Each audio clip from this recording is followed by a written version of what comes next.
Good morning. I'm sorry that the computers aren't working right now, or Zoom's not working, but I still wanted you guys to be able to do your work. So I'm just going to go over what we would have done today, and then you can do it on your own at home. Now, as you watch this video, if you need to underline something or highlight something that I have done and I'm going too fast, all you need to do is stop the video and then you can underline or highlight. If you want to highlight today, that's fine. I'm going to use a highlighter for mine so you can see, and I'm going to go ahead and read. We're a little bit behind on the election day, so we're going to do election day today. We're going to finish it up and then we'll work on the rest. We're not going to go over the main idea today. Today we're just going to go over the key details. So our objective is to find the key details in the passage that we're reading. So this is Election Day by Nell Wilson. On Election Day, United States citizens age 18 and older can vote. They vote in special places called polls. They vote for candidates, the people running for office. It might be the president of the country. It might be the mayor of a city. Voters receive a ballot. The ballot lists the names of the candidates. Each voter chooses one candidate for each office and casts his or her vote. How do people know who to vote for? Candidates campaign to win votes.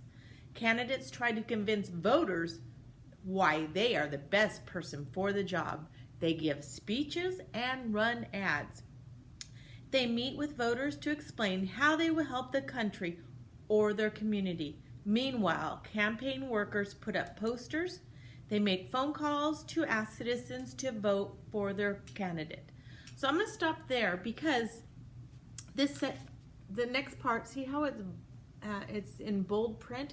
That's showing me that they're going to talk about something different. It's kind of a subsection, a subheading to the passage that we're reading about Election Day. So I want to talk about some important things that we learned about just now.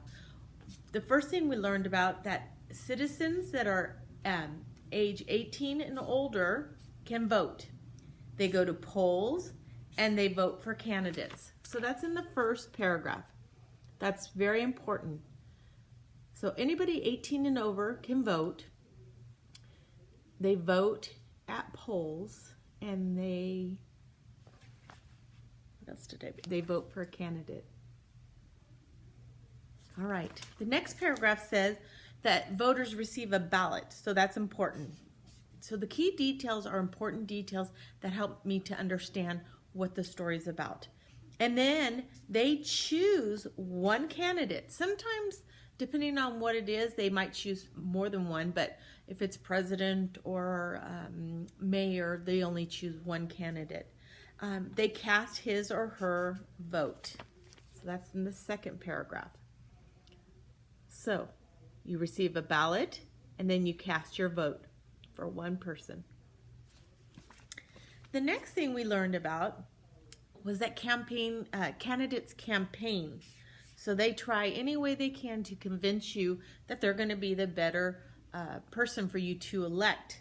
They convince voters, and they also sometimes have people that will help to do that. All right, so the next subheading is fighting to vote. Not everybody was allowed to vote. People had to fight for that right.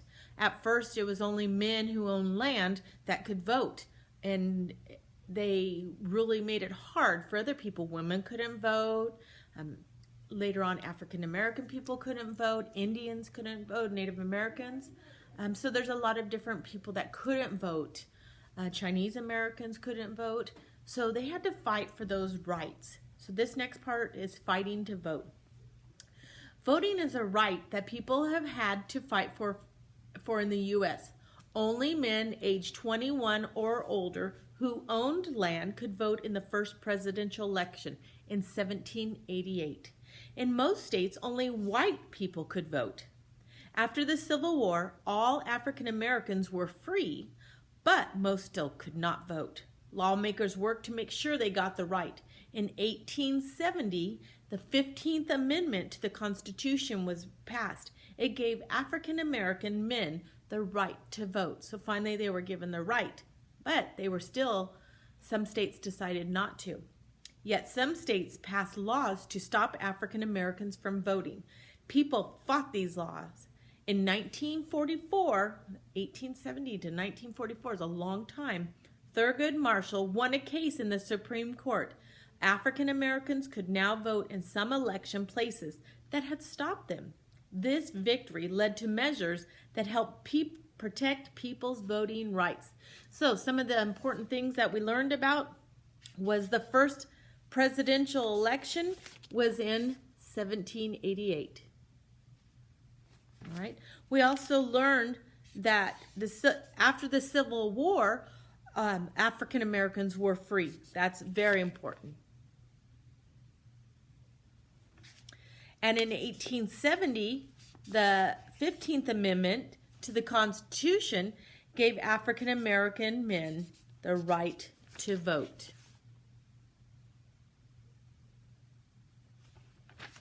The next thing we learned about is in 1944, Thurgood Marshall, he won a Supreme Court case won a case in the Supreme Court so that African Americans could now vote in some elections that had stopped them.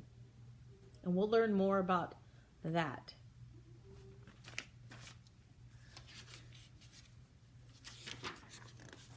Women were not allowed to vote at first. Then, in the mid-1800s, they started to fight for their rights.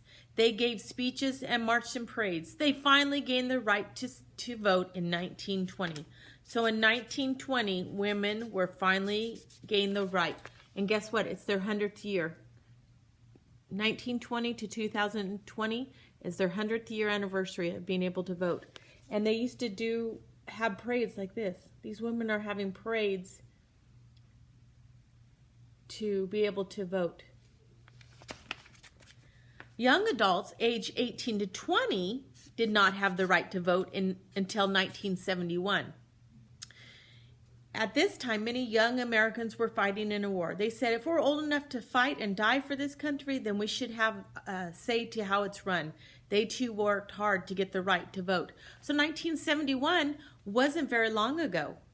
And you had to be 21 to vote. So in 1971, they changed that to be 18 because people went to war at 18.